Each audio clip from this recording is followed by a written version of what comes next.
नमस्तेस्तु भगवन् विश्वेश्वराय महादेवाय त्र्यम्बकाय त्रिपुरान्तकाय त्रिकाग्निकालाय कालाग्निरुद्राय नीलकण्ठाय मृत्युञ्जयाय सर्वेश्वराय सदाशिवाय श्रीमान् महादेवाय नमः। ॐ नमः शम्भवाय च मयोभवाय च नमः शङ्कराय च मयस्कराय च नमः शिवाय च शिवतराय च।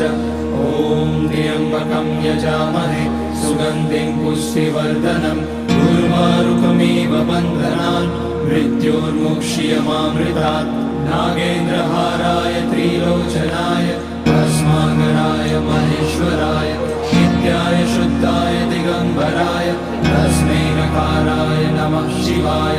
मन्दाकिनी सलिलचन्दन चर्चिताय नन्दीश्वर पर्वतनाथ महेश्वराय